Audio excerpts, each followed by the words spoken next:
C'est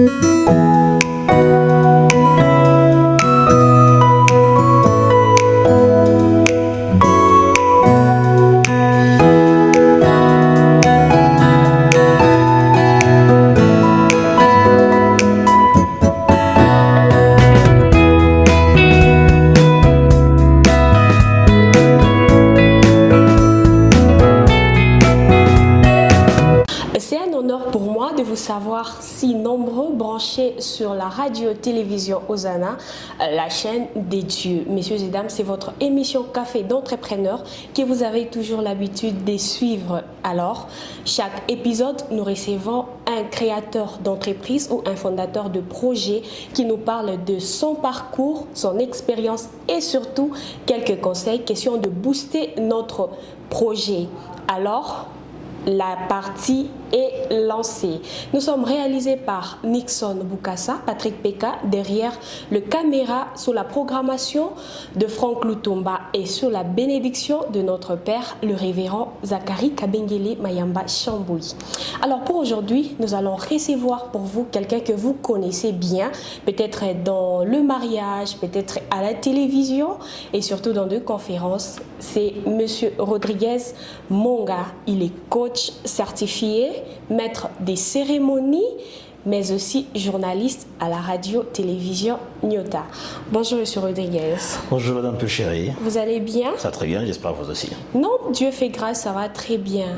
Je crois que si je n'ai pas tout mentionné dans la présentation, vous pouvez ajouter. Alors je pense que c'est déjà bon. Et coach business, coach en développement personnel. Ok. Et voilà, donc animateur télé et MC. Donc voilà.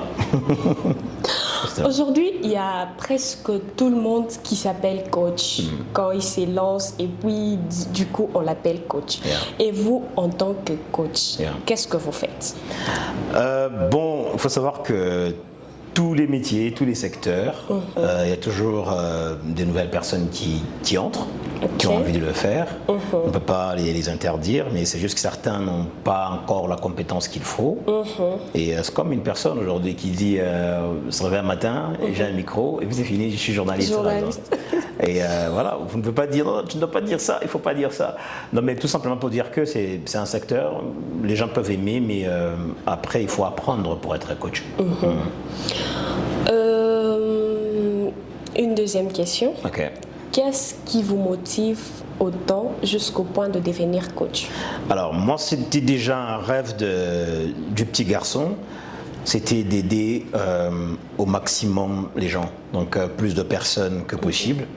Et je ne savais pas dans quoi je peux justement aider les gens. Je me disais, j'ai envie d'être un super-héros, je ne sais pas, mais comment je fais pour aider plus de personnes? Et après, dans mon parcours, en évoluant, et c'est comme ça que j'ai trouvé justement ce chemin, cette orientation par rapport à la plupart des choses que je faisais. Je me suis dit, ah ben voilà, là je peux aider plus de personnes, je peux sauver plus de personnes, je peux orienter plus de personnes. Pourquoi ne pas faire la médecine? Ça aussi, c'est un héros, il faut. Alors oui, justement. Mais après, des vies. exactement. Soit être un militaire. Pas trop passionné, pas trop passionné. C'est vrai que je suis curieux, mais pas passionné par la médecine et par les autres secteurs. Déjà dès le départ, j'ai cette passion de l'enseignement, cette passion du coaching, cette passion de la transmission. Mais alors dans plusieurs domaines, dans plusieurs secteurs.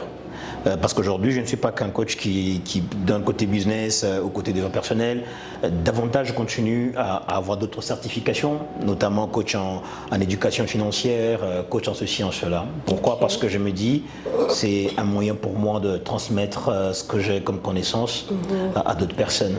Voilà. Il y a des personnes qui vous suivent, ils ne savent pas comment est-ce que M. Rodriguez a commencé.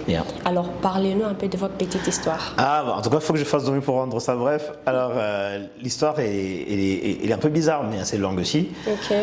Tout a commencé déjà à l'école primaire. À l'école primaire, j'étudiais dans une école italienne qui, à un moment donné, 5e, 6e primaire, on avait l'habitude d'organiser des manifestations. Et quand on se retrouvait quelque part, moi j'avais tendance à toujours mettre un peu les petits shows pour animer un peu tout ça. Et je ne savais pas en fait ce que je faisais forcément c'était quoi.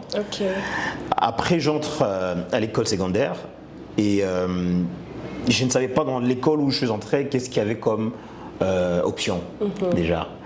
Et c'est comme ça que je me suis rendu compte après que non, c'était une école technique. Alors que j'étais entré là-bas, tout simplement parce qu'il y avait des amis qui étudiaient là-bas. Le mouvement de masse. Exactement. C'était à l'Institut technique Salama. Ok.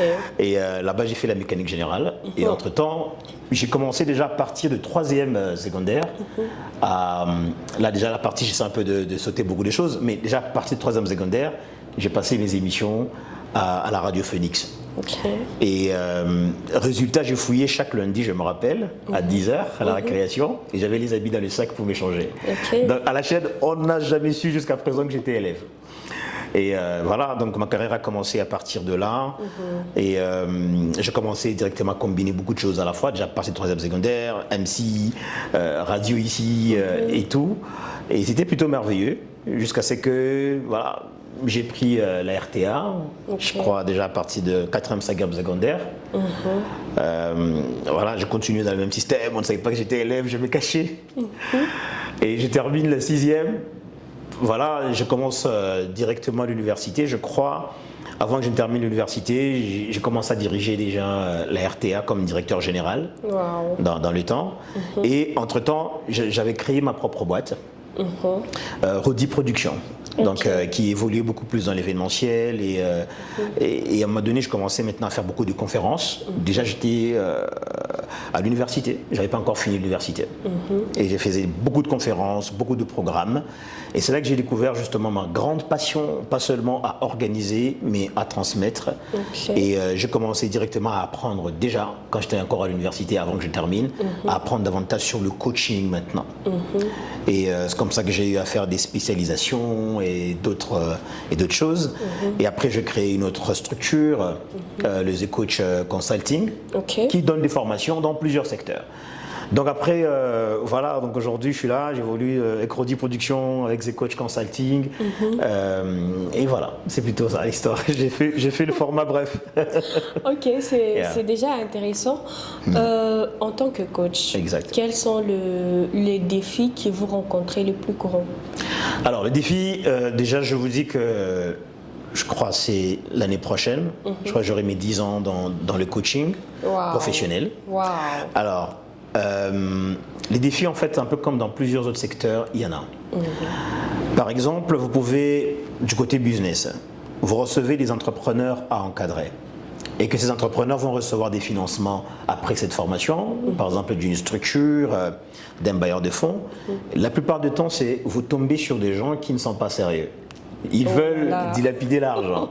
Des fois, ils vous proposent même. Donc, coach, comment vous dites, si je vous donnez votre pourcentage, et puis après, comme ça que je puisse avoir cet argent, vous trouvez comment et tout.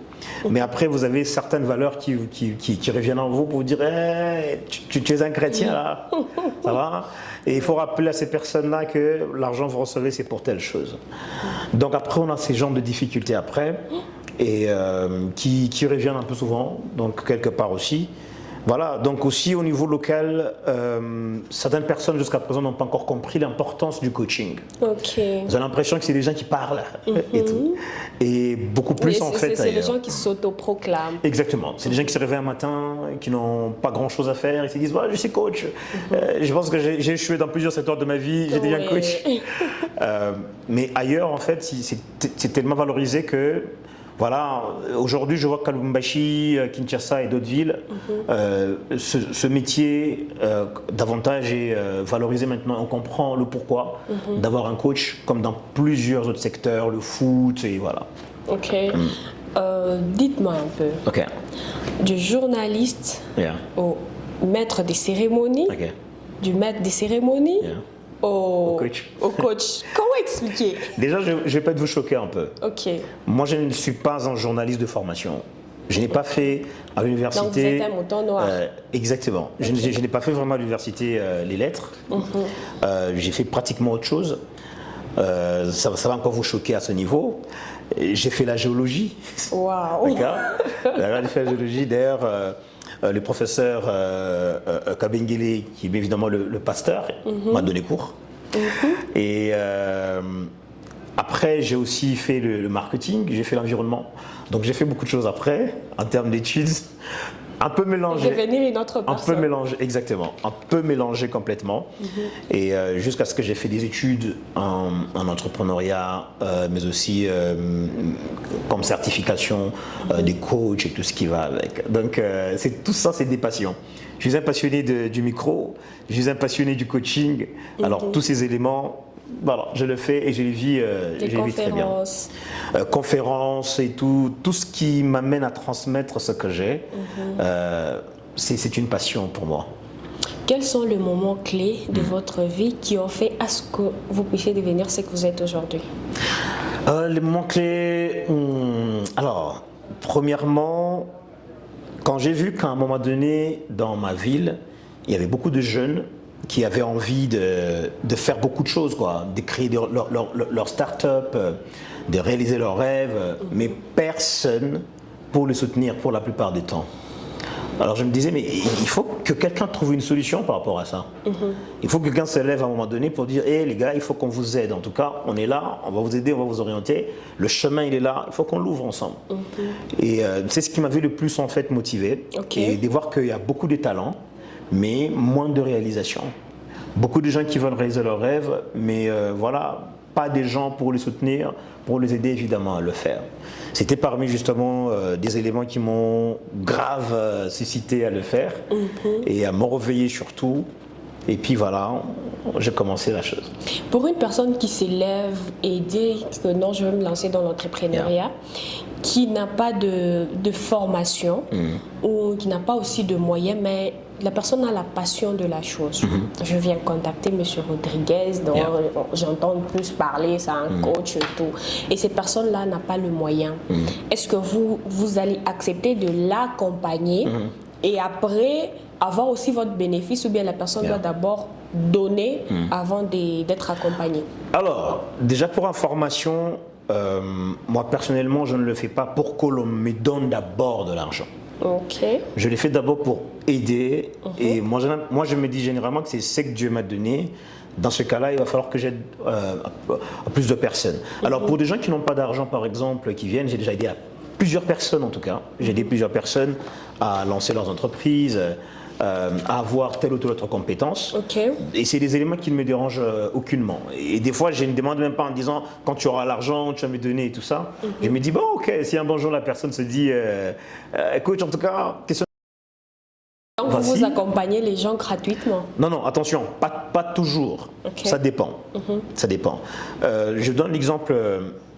Aujourd'hui, on m'invite souvent par des églises. Et quand une église vient me dire, écoutez, on a besoin de vous pour petite formation à l'église et tout ce qui va avec, j'essaie déjà que l'église n'est pas sponsorisée par un bailleur de fonds, il n'y a pas un sponsor derrière et tout ça. Généralement, j'ai dit, je viens, je veux le faire. Mais après, si ces gens se disent, non, c'est juste pour... ok, il n'y a pas de problème. Mais moi, je viens pour aider, c'est mon apport, quoi. Donc ça arrive. Mais maintenant, si c'est une entreprise qui vient pour dire, écoutez, coach, on a besoin de vos formations, demain, là, je vous taxe. Là, maintenant, je sors ma facture normale, je vous donne. Si c'est un entrepreneur qui est bien assis, qui fait ses business, donc, coach, moi, j'aimerais avoir un peu une formation dans l'éducation financière pour voir comment je gère mon business. Je vous fais une facture, je vous donne un programme. Vous savez comment vous pouvez payer. Mais des jeunes, généralement des étudiants qui sont là, qui cherchent à sortir la tête de l'eau et tout ça, en tout cas, généralement, je ne fais pas payer. J'ai me dit, ils vont me payer combien d'argent? D'accord. J'aide, j'ai dit, écoutez, il n'y a pas de problème, tout ce que je demande, c'est votre sérieux.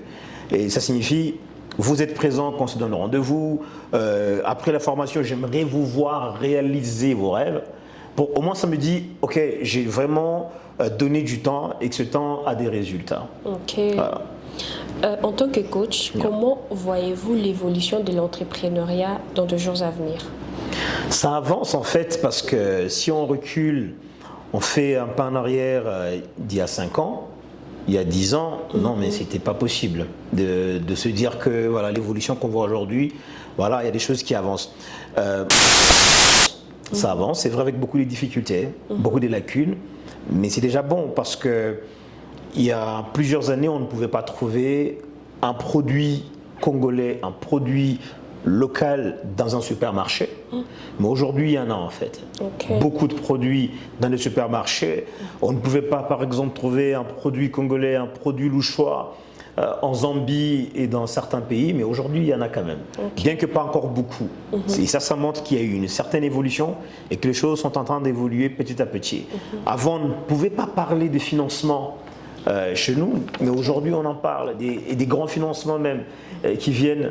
Ça montre que l'entrepreneuriat est en train justement de prendre ses ailes, et ça c'est quelque chose. Messieurs et dames, si vous nous prenez en cours des diffusions, c'est votre émission Café d'entrepreneurs. Et pour aujourd'hui, nous sommes sur ces plateaux avec Monsieur Rodriguez Monga. Alors, Monsieur Rodriguez, comment voyez-vous l'entrepreneuriat en RDC, en Afrique, particulièrement en RDC? Alors, déjà, en fait, j'appuie une initiative. Nous faisons partie justement de ce qu'on appelle AfriLabs. AfriLabs, en fait, c'est une structure qui englobe pratiquement plus de 400 hubs et incubateurs au niveau de l'Afrique en général.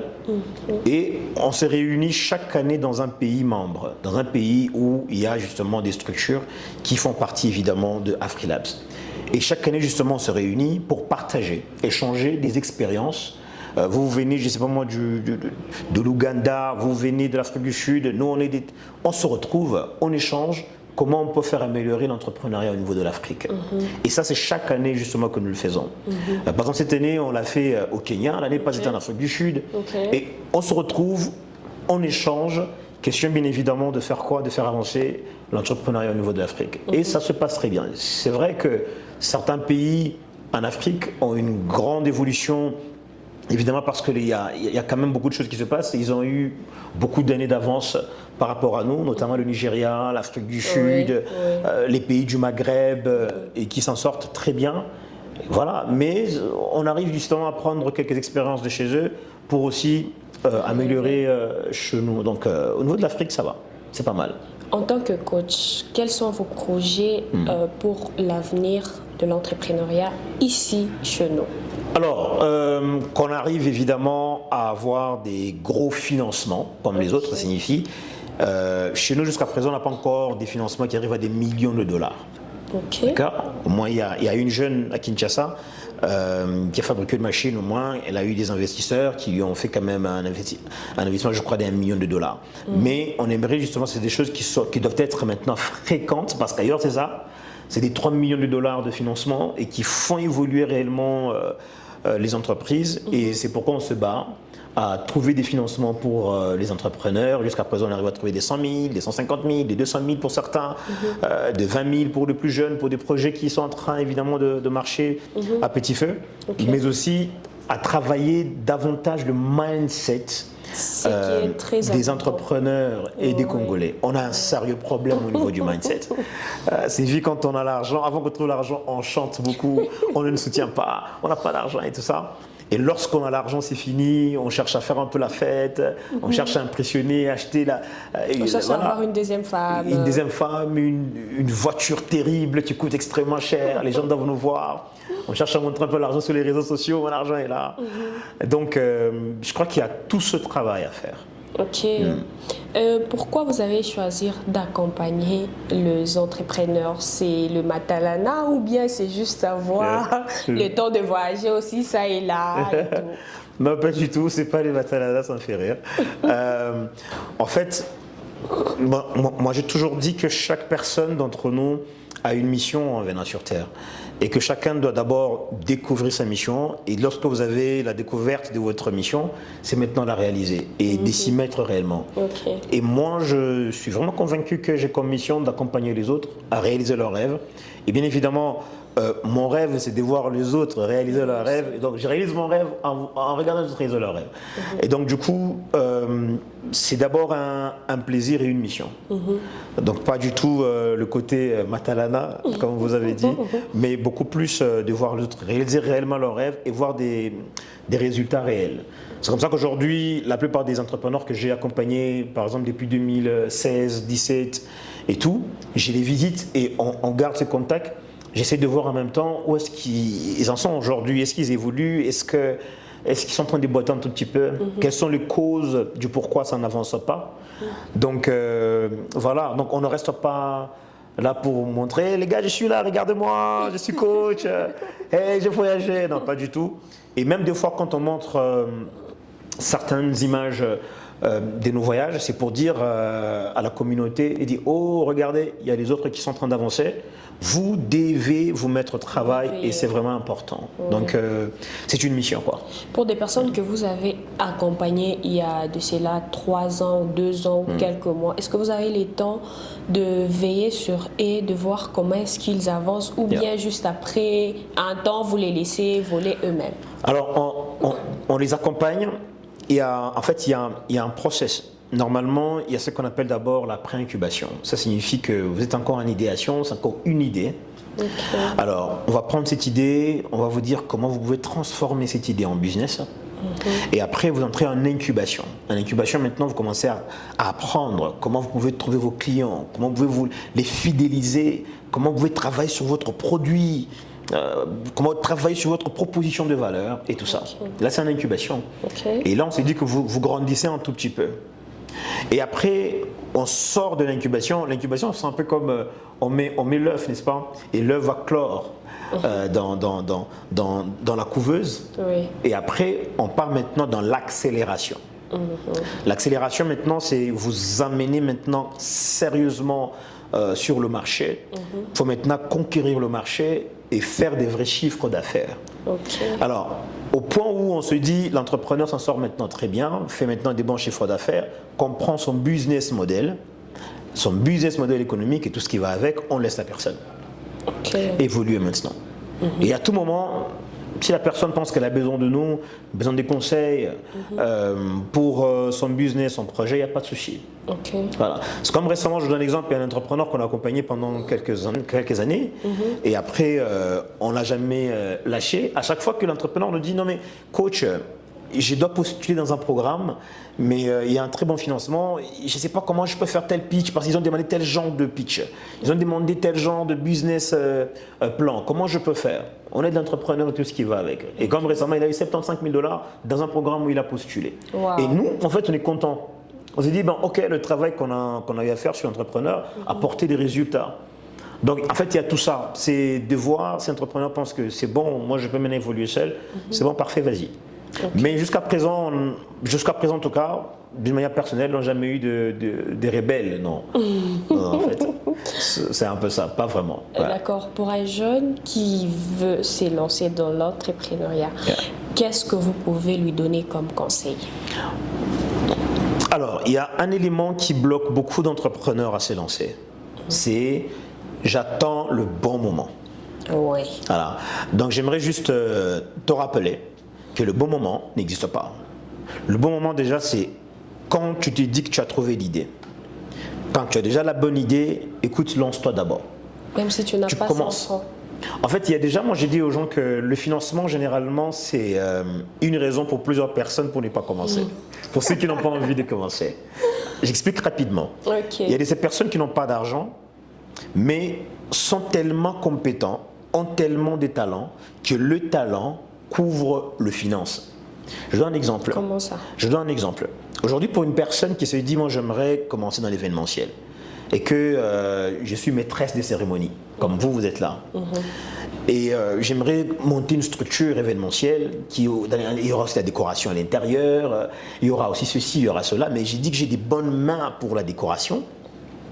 Je peux vous dire que, honnêtement, au tout début, vous n'avez pas forcément besoin de l'argent. Vu que vous êtes talentueuse, et que vous avez une matière avec vous, ça peut gérer comment? Je peux être là, je reçois mon premier client et je lui dis pour tel type de décoration, écoutez, on va vous le faire à tel prix. Je donne un exemple. On va vous faire cette décoration normalement à 1 200 $. Il me dit, ah d'accord, ça va, parfait. Ok, je peux voir les images, ça va ressembler à ça. Ah ok, parfait. Et puis moi, comme je suis maîtresse de cérémonie, moi c'est 350 $. D'accord? Alors, je n'ai pas des matériels de décoration déjà, pour commencer.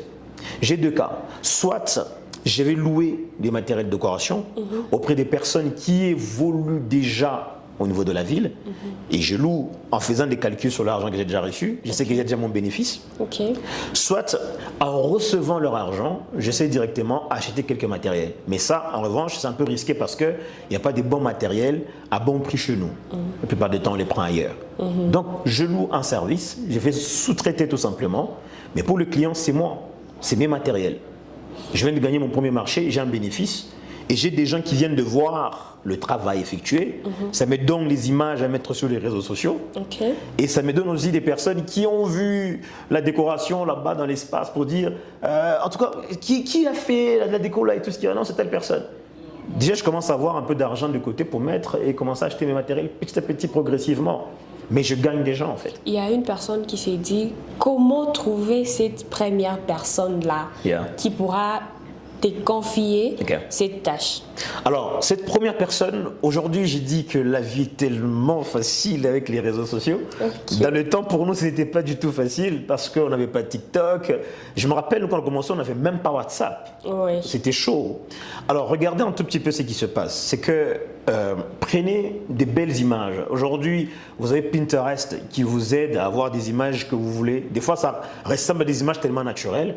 Cherchez des images, en fait, des décorations d'une fête, décorations de ceci. Créez votre page, par exemple Facebook, votre TikTok, où vous parlez des petites vidéos, vous-même vous filmez, et vous parlez, par exemple, de la décoration. Vous parlez des cérémonies de mariage, comment ça doit se faire, comment ça doit s'effectuer. Vous montrez des petites vidéos, des décorations, par exemple, d'une salle, qui ne sont même pas à vous, par exemple, que vous avez pris quelque part. Et vous montrez, regardez, par exemple, des types de décorations que vous pouvez faire. D'ailleurs, nous, on peut faire ça pour vous. Et tout. Et l'idée derrière, en fait, c'est de trouver le premier poisson qui peut-être même ne pense même pas que ça, ce n'est pas pour vous. Ça, vous comprenez un peu? C'est que c'est juste une manière pour vous d'user de votre sagesse, de votre réflexion pour vous amener à avoir une personne, à avoir quelques personnes. Aujourd'hui, il y a des personnes qui vous font beaucoup de bruit sur les réseaux sociaux, mais des fois qui n'ont même pas des produits ni des services et qui viennent d'avoir le premier produit, les premiers services avec vous parce qu'ils ont tellement parlé que les gens se sont abonnés. Et une personne se dit, bon, j'aimerais essayer, apparemment, ils font du bon boulot. Donc, c'est une question justement de volonté et de se lancer. Monsieur Rodriguez, on est presque à la fin de notre émission. Alors, le dernier message, votre caméra est là. Le dernier message, en fait, moi, j'aimerais dire à un jeune, à une jeune, tu n'es pas très jeune pour réussir. Non. Tu n'es pas très jeune pour commencer. C'est le moment de commencer. Par rapport à ton business, par rapport à tes rêves, par rapport à ce que tu aimerais justement réaliser. Commence maintenant. Commence par quelque part. Fais un premier pas. Si le premier pas, c'est de créer une chaîne YouTube, commence. Si le premier pas, c'est de créer une chaîne TikTok, commence. Si c'est de créer, par exemple, une page Facebook, commence par là. Et le reste, tu vas apprendre sur le chemin. Et peut-être, fais confiance en Dieu d'abord. Dieu avant tout. Et le reste, crois-moi, ça sera simple pour toi. Vraiment, le reste, ça sera simple pour toi. Merci beaucoup, Monsieur Rodriguez. C'est un honneur pour moi de vous recevoir aujourd'hui. En tout cas, merci à vous aussi. J'ai dit merci à la grande chaîne. Et c'est toujours un grand bonheur de revenir à la maison. Merci. Vraiment. Monsieur et dames, c'est pratiquement la fin de votre émission Café des entrepreneurs. Nous avons reçu pour vous le coach Rodriguez Monga qui nous a tellement parlé sur l'entrepreneuriat, comment est-ce qu'il a commencé jusqu'à ce qu'il est devenu aujourd'hui. Alors, le rendez-vous est donc pris pour la fois prochaine. Bye bye.